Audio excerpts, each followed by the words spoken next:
بسم اللہ الرحمن الرحیم۔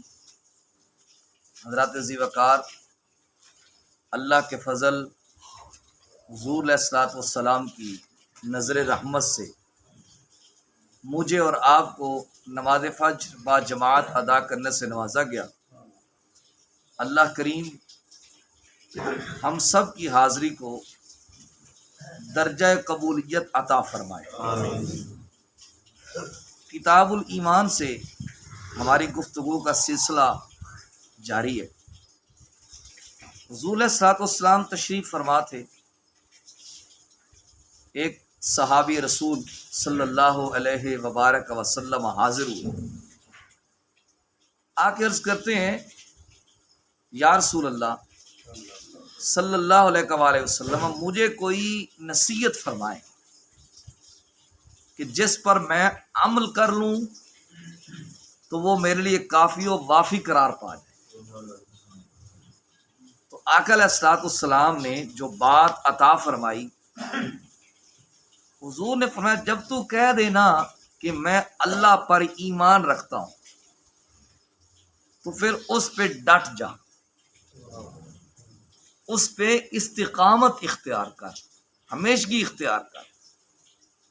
جب مان لیا لا الہ الا اللہ تو پھر ادھر ادھر جانے کی ضرورت نہیں، اس پہ ڈٹ جانا چاہیے۔ اور اس کی تائید قرآن شریف سے بھی ملتی ہے، ان الذین قالوا ربنا اللہ ثم استقاموا۔ اللہ کے بندے جب کہہ دیتے ہیں کہ ہمارا رب اللہ ہے، پھر جب اس پہ ڈٹ جاتے ہیں، استقامت اختیار کرتے ہیں، ہوتا کیا ہے؟ تتنزل علیہم الملائکہ، اللہ پھر فرشتے اتارتا ہے۔ اللہ فرشتوں کا نزول فرماتا ہے جو آ کے اس کو کہتے ہیں کہ جو تو نے رب پہ ایمان رکھا ہے نا، اور تو نے اپنے رب کی مانی ہے اور اس پہ استقامت اختیار کی ہے، لوگوں کی باتوں کی طرف نہیں گیا، لوگوں کی باتوں کی طرف تو نے دھیان نہیں دیا، اب اس کا صلہ تجھے کیا ملنے والا ہے؟ اللہ تخاف، اب تجھے کوئی خوف نہیں ہے، ولا تحزنوا، اب تم غمگین بھی نہیں ہوگے۔ خوف کیا ہے اور غم کیا ہے؟ خوف ہوتا ہے بندے کو اپنی ذات کا، مجھے ڈر ہے کہ فلاں چیز مجھے نقصان نہ پہنچا دے۔ غم ہوتا ہے دوسرے کی ڈر کا کہ میرے فلاں دوست کو کوئی چیز نقصان نہ پہنچا دے۔ جس طرح سیدنا صدیق اکبر رضی اللہ تعالیٰ عنہ آقا علیہ الصلوۃ والسلام کے ساتھ غار ثور میں حاضر ہیں، تو عرض کرتے ہیں یا رسول اللہ صلی اللہ علیہ وسلم، دشمن ہمارے قریب آ گیا، تو آقا علیہ السلام لا تحزن ان اللہ معنا، غم نہ کھا، بے شک اللہ ہمارے ساتھ ہے۔ تو صدیق اکبر رضی اللہ تعالیٰ عنہ کو اپنی ذات کا غم تو نہیں تھا، اپنی ذات کا غم ہوتا تو ایڑی نہ پیچھے کر لیتے، جب سانپ ڈس رہا تھا تو ایڑی نہ پیچھے کر لیتے۔ تو اس کا مطلب ہے کہ صدیق اکبر رضی اللہ تعالیٰ عنہ کو اپنی ذات کا غم نہیں تھا، بلکہ کس کی ذات کا غم تھا؟ حضور کی ذات کا، کہ میرے نبی کو کوئی نقصان نہ پہنچا، میرے جانے جانا کو کوئی نقصان نہ پہنچا۔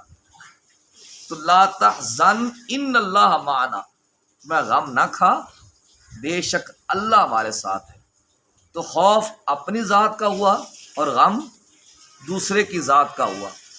تو یہ جو کہا رہا ہے اللہ تخافوا ولا تحزنوا، خوف نہ کرو اور غم نہ کھاؤ، اس کا مطلب یہ ہے کہ تمہیں اپنی ذات کا بھی خوف نہیں ہے، اور جو تمہارے دامنوں کے ساتھ وابستہ ہو گئے تمہیں ان کا بھی غم نہیں ہے۔ وَأَبْشِرُوا، تمہارے لیے خوشخبری ہے، بالجنۃ التی، یہ جنت ہے، کنتم توعدون، جس کا تمہارے ساتھ وعدہ کر دیا گیا تھا، جس کا تمہارے ساتھ وعدہ کر دیا گیا تھا۔ تو جب بندہ ڈٹ جاتا ہے، ایمان پہ ڈٹ جاتا ہے، کسی قسم کا تبصرہ نہیں کرتا۔ یاد رکھیں، میں استقامت کی ایک مثال دے کے آگے بڑھتا ہوں، پھر کل سے ہم کچھ صحابہ کی استقامت دیکھیں گے۔ ایک اللہ والا جا رہا تھا، سفر کرتے کرتے اس کو نیند محسوس ہونے لگی، اور وہ چلتے چلتے ایک سایہ دار درخت کے نیچے پہنچ گیا۔ جب درخت کے نیچے پہنچا تو نیند نے اس پر غلبہ کر دیا۔ اب اس نے پروگرام یہ بنایا کہ میں اس درخت کے نیچے ہی آرام کر لیتا ہوں۔ جب درخت کے نیچے آرام کیا، اب یہ اللہ والا سو رہا ہے، تو درخت اس سے سوال کرتا ہے کہ کیا ہی اچھا تھا کہ اللہ تجھے بھی میرے جیسا بنا دیتا۔ اس بندے کہتا درخت، اچھا بھائی تیرے اندر کیا خوبی ہے؟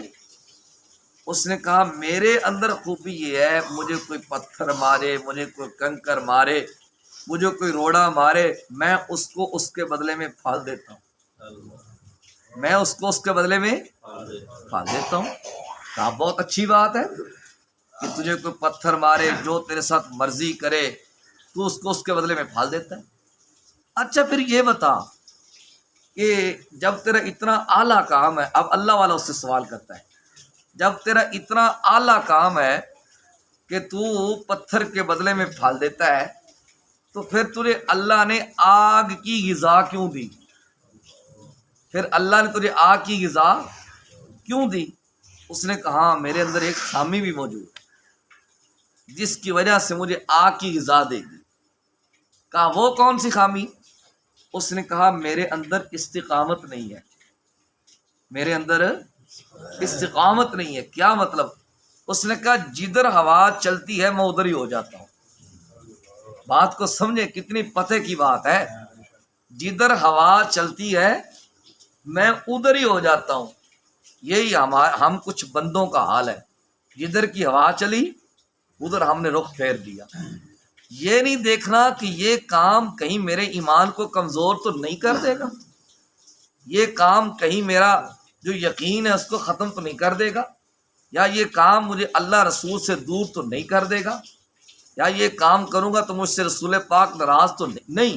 او مولوی صاحب چھوڑے، آپ کو کیا پتا دین کا، وہ دنیا کا، بس آج کل دنیا رکھنی ہوتی ہے، کیا کریں۔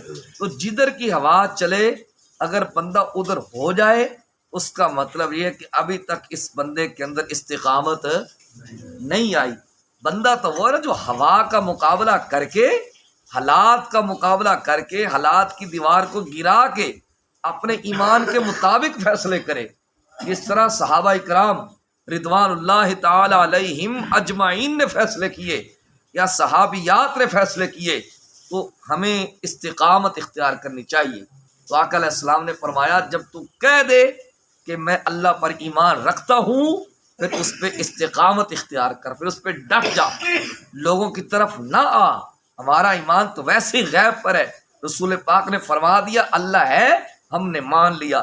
رسول پاک نے فرما دیا جنت ہے، ہم نے مان لیا۔ رسول پاک نے فرما دیا جہنم ہے، ہم نے مان لیا۔ رسول پاک نے فرما دیا قیامت قائم ہوگی، ہم نے مان لیا۔ رسول پاک نے فرما دیا قبر کا عذاب ہے، ہم نے مان لیا۔ جب سارا کچھ ماننے کے باوجود ہم استقامت اختیار نہیں کرتے، اس کا مطلب یہ ہے کہ ابھی تک میرے ایمان کا اعلیٰ درجہ موجود نہیں ہے۔ تو ہمیں ایمان پہ استقامت اختیار کرنی چاہیے۔ اللہ پاک سے التجا ہے، اللہ پاک ہماری حاضری قبول فرمائے۔